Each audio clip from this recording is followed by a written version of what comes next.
নমস্কাৰ, information editor চেনেললৈ আপোনালোকক welcome জনালোঁ। আজি আমি ইণ্ডিয়াৰ 10জন ধনী মানুহৰ বিষয়ে আলোচনা কৰিম। ভিডিঅ'টো ভাল লাগিলে এটা লাইক কৰিব, ছাবস্ক্ৰাইব কৰিব আৰু এটা কমেণ্ট কৰিবলৈ নাপাহৰিব। আহা এতিয়া আমি ভিডিঅ'টো চাওঁ। নাম্বাৰ 10ত আছে কুশাল পাল সিং, তেখেতৰ সম্পত্তি $14 বিলিয়ন। নাম্বাৰ 9ত আছে লক্ষ্মী মিত্তাল, তেখেতৰ সম্পত্তি $16 বিলিয়ন। নাম্বাৰ 8ত আছে ৰাধাকৃষ্ণন দামানী, তেখেতৰ সম্পত্তি $17 বিলিয়ন। নাম্বাৰ 7ত আছে কুমাৰ বিৰলা, তেখেতৰ সম্পত্তি $18 বিলিয়ন।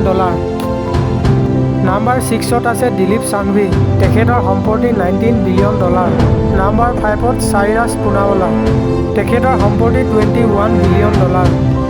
নাম্বাৰ 4ত আছে সাবিত্ৰী জিন্দল, তেখেতৰ সম্পত্তি $26 বিলিয়ন। নাম্বাৰ 3ত আছে শিৱ নাদাৰ, তেখেতৰ সম্পত্তি $30 বিলিয়ন। নাম্বাৰ 2ত আছে গৌতম আদানী, তেখেতৰ সম্পত্তি $57 বিলিয়ন। নাম্বাৰ 1ত আছে মুকেশ আম্বানী, তেখেতৰ সম্পত্তি $93 বিলিয়ন।